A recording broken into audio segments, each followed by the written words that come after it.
It was supposed to be their big celebration, the grand opening of a luxury community, with champagne balloons and drone shots for social media. But from where I was standing, it looked like slow-motion karma. A line of shiny SUVs and sedans stacked on a dusty country road. My granddad carved with a tractor.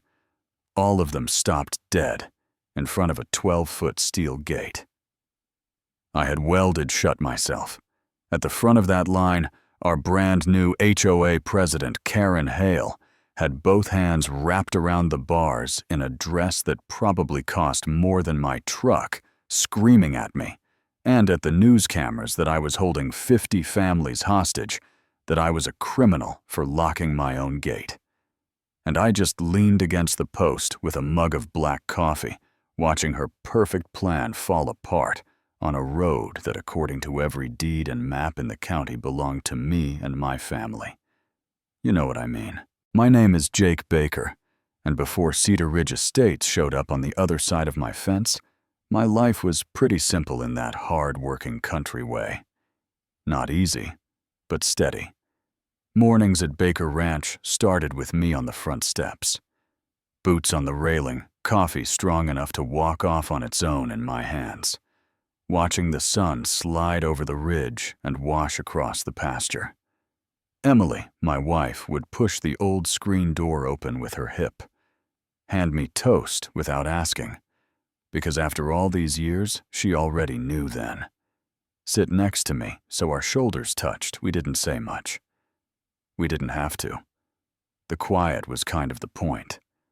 At our feet, Max, our scruffy mutt, would flop down and let out one of those deep dog sighs, tail thumping the step every time I shifted like he was saying, "Still here. Still ours." Out past the yard ran Baker Cutoff. Just a narrow strip of dirt and gravel, threading through the oaks to the highway. My granddad and his brothers carved it into the hillside with a beat-up tractor and a lot of stubborn. And to anyone else, it was just a farm road. But to me, it was everything. First time I drove a truck, first date with Emily. The route home from every long day, the only way in or out.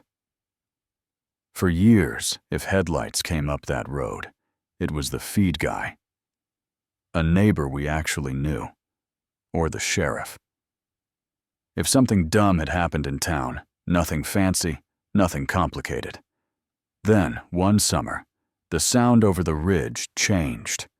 Not our tractors or chainsaws, but big engines and backup beepers, the kind you rent when there are investors and blueprints involved. And pretty soon the rumor was official. Some developer from the city had bought the big parcel next door and was building a premier community. I did what I always try to do. First, minded my own business. Told myself if it was on their side of the fence, it wasn't my problem, and that worked just fine. Up until the morning, a black SUV with chrome wheels rolled up Baker Cutoff and stopped in front of my porch like it owned the place. Max gave a low growl. Emily stayed just behind the screen door, and I stayed seated. Boots still on the railing, coffee in hand. The passenger door opened, and out stepped this woman in a white blazer and matching pants. High heels, trying not to sink into the gravel. Hair pulled back so tight, it looked like it hurt. She scanned my house. The peeling paint, the dented Ford, the firewood stacked by the steps. Then pulled a little handkerchief from her bag and held it near her nose like country air might give her a rash. Beside her, a younger guy in a suit that cost more than my monthly feed bill, slid out perfect-haired shiny watch, leather folder, tucked under his arm. Smile, set to sell. I didn't stand up, didn't offer my hand, just watched them over the rim of my mug. "Mr. Baker," the woman called, voice sharp, like she expected everyone to jump when she spoke. "I'm Karen Hale, president of the Cedar Ridge Estates Homeowners Association, and we have some immediate concerns about the visual impact at the entrance of our community."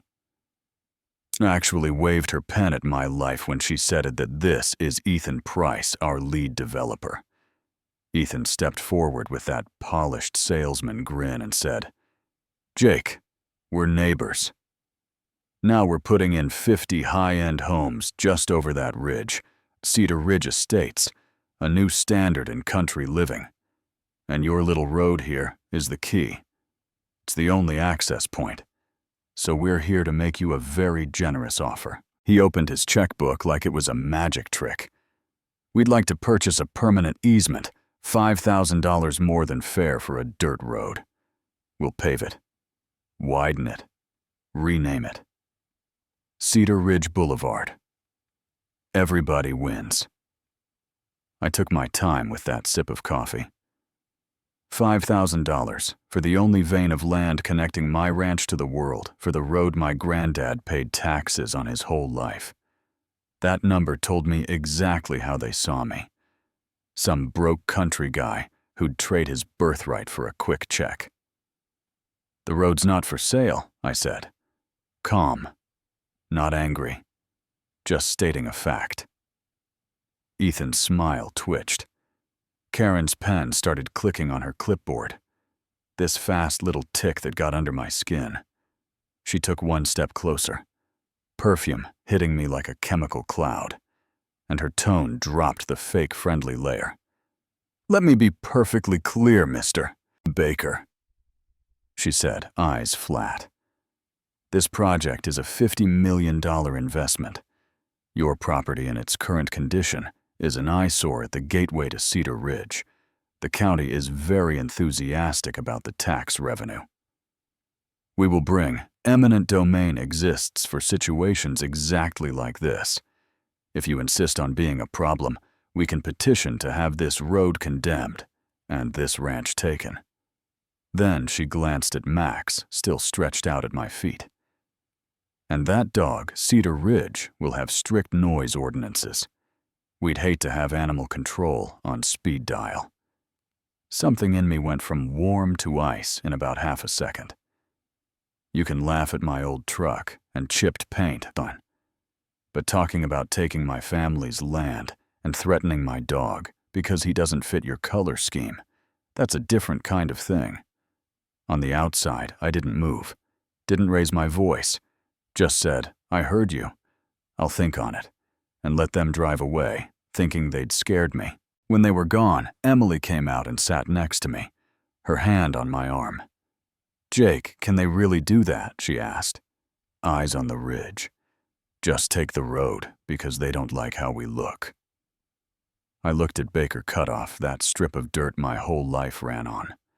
Finished my coffee and said, "They can try, but before anybody takes anything from us, I'm going to read every piece of paper with our name on it." Next morning, I drove into town and skipped the shiny counter upstairs, where they print whatever the computer spits out, headed straight for the basement of the county building and the records room that smells like dust and old coffee shelves, bowed under big leather-bound ledgers. Linda was behind the desk. Floral blouse, glasses on a chain, same as she'd been since I was a kid. "Looking for trouble or trying to avoid it?" she asked. "A little of both," I told her. "Need the original plats for Baker Ranch and that new parcel on the ridge." She hauled 2 giant books off the shelf, dropped them on the table hard enough to make dust float, and left me to it. I spent a couple hours hunched over those pages with a ruler and a magnifying glass lining up the creek. The ridge, the survey, markers my boundary. And that new one. And eventually, the picture came into focus.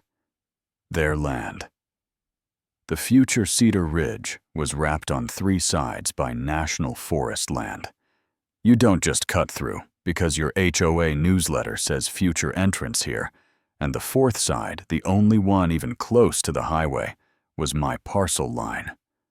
Baker Cutoff, that humble strip of dirt, sat entirely inside my boundary, not straddling it, not shared fully ours. In plain English, they had bought themselves a beautiful landlocked island, and the only way on or off ran through my front gate. I made certified copies of everything deed to the ranch, the page showing the road inside my line, the old survey. Backing it up, Linda stamped them with the county seal heavy and final, and I walked out of there with a manila envelope that felt like a weapon. That night, we spread the maps on the kitchen table, pushed the salt and pepper aside, and I walked Emily through it. They can build whatever they want up there, but without this road, they're building a neighborhood nobody can legally drive to. She traced Baker Cutoff with her finger. Do we tell them? Do we call a lawyer right now? And I just shook my head. No, I said. And I knew, even as I said it, that this was the moment everything shifted for me. We wait. We let them clear the trees, pour the foundations, raise all 50 houses, sell them, shoot the commercials, brag on the radio. We let them schedule a grand opening with a tent and a string quartet. And then, when they're all the way out on that branch, we close the gate. That was the twist, the moment I stopped hoping the storm would blow over and decided I was going to quietly build a dam while they laughed at the clouds, yeah. That happened. The months after that were loud and petty, and long construction started before dawn. Most days, saws and hammers and big trucks beeping a blast up on the ridge cracked a tile in our kitchen and shook my granddad's picture off the mantel. Emily picked it up and said he'd probably be cussing up a storm if he could see this.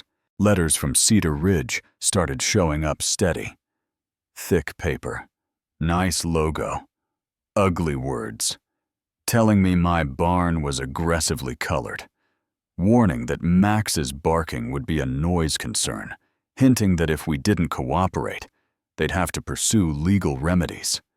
We hole-punched everyone and slid them into a big binder. We labeled HOA love letters, and every time something new came in, it went from insult to evidence. Then one hot afternoon, Ethan showed up with two big guys who looked like they got paid by the pound parked sideways by my gate, stomped up and told me paving for Cedar Ridge Boulevard started Monday. Whether I liked it or not, when I told him he was trespassing and needed to turn around, he snapped, shoved me in the chest with both hands like he thought I'd fall over. The thing is, I've got a few years of Marine training under my belt, so before my coffee cooled, my body did. What it knew grabbed his wrist, turned, put him face down in the gravel in one smooth motion, while the little camera I'd mounted on the post watched the whole thing. The next day, Sheriff Harris rolled up hat in hand, said Ethan had filed a complaint claiming I assaulted him, so I set my laptop on the porch rail, pulled up the footage, and let him watch Ethan shove first and eat dirt. The sheriff shook his head, said if I write this up honest, the only thing he's a victim of is his own ego, then looked me in the eye and told me to be careful, because rich folks with bruised pride do stupid things. He wasn't wrong. Not long after that, a process server handed me a thick envelope on my own driveway. Cedar Ridge HOA and Ethan's company were suing, asking a judge to hand them a road across my land in the name of public interest. That was my sign to call Mr. Parker, the old-school attorney in town, who's been arguing property lines longer than most of our council members have been alive. I dropped my binder of HOA love letters on his cluttered desk, plus the maps, the camera footage, and the complaint he read in silence for a bit, muttering things like, "This is nonsense," under his breath. Then explained that they were trying to use something called an easement by necessity, which only works if the land used to be one parcel and then got split, which ours never did. They bought an island, he said, and now they want you to build them a free bridge. We're not just going to answer this, we're going to hit back for harassment and trespass, as long as you're ready for a long ride. And I told him I was. While Parker filed responses and motions, I called my buddy Mark at the welding shop and ordered the gate. Not a cute decorative thing. A heavy steel gate sunk deep in concrete with a big clean sign in the middle that read, "Private Road. Property of Baker Ranch. No access to Cedar Ridge Estates." And the day we swung it shut and heard that latch click, I felt something in my chest finally loosen. They kept building, kept advertising billboards and radio ads about exclusive mountain living, a grand opening date with a tent and a string quartet. Parker made sure their request for a temporary order to force my gate open got buried in their own paperwork, and all I had to do was run my ranch and wait. Then came the morning I started with blue sky. Perfect temperature, one of those days. Realtors pray for Emily sitting on the porch, watching a live stream of Karen on a little stage up on the ridge, thanking investors and bragging about overcoming local resistance. While down below, I watched a parade of luxury cars turn off the highway onto Baker Cutoff and roll up to my new gate. The first Mercedes stopped short when the driver finally saw 11 feet of steel, and my sign honked a couple times. Like that would change anything, then just sat there, more cars stacked up behind it, until the road was full all the way back to the highway. People in nice clothes got out, looked at the gate, at their phones, at each other, like maybe one of those things would magically open it. Then Ethan and Karen roared up, jumped out already. Red in the face, Karen grabbed the bars and rattled them. Like that would help yelling that I was holding families hostage and committing crimes, demanding I open the gate or else. I walked down my side of the fence with a big laminated copy of the county map, unrolled it, where the news camera and the buyers could see, and in the same steady voice I'd used the first day she showed up on my porch, I explained that this road sat entirely on my land, that their parcel never touched the highway, that there was no recorded easement, that their own surveyor had warned them, and they chose to ignore it because they assumed they could bully me later. Watching the buyers' faces turn from confusion to anger at Ethan and Karen, hearing one guy in a golf shirt yell, "You told us this road was part of the community. Did you lie?" Seeing Karen's composure crack for just a second before she pointed at me and called me a manipulative hick who planned this from the start. I just shook my head and said, "I didn't plan your arrogance. I just refused to be run over by it." A few weeks later, we were in a small courtroom with scuffed floors and buzzing lights, me and Parker at one table, Ethan and Karen with 3 lawyers at the other, and Judge Miller in the middle, looking like a man who has seen every flavor of nonsense. Parker walked him through the maps, the deeds, the sworn statement from their own surveyor, then read out an email where Ethan called the access problem a technicality and said they'd drag me through court until I broke.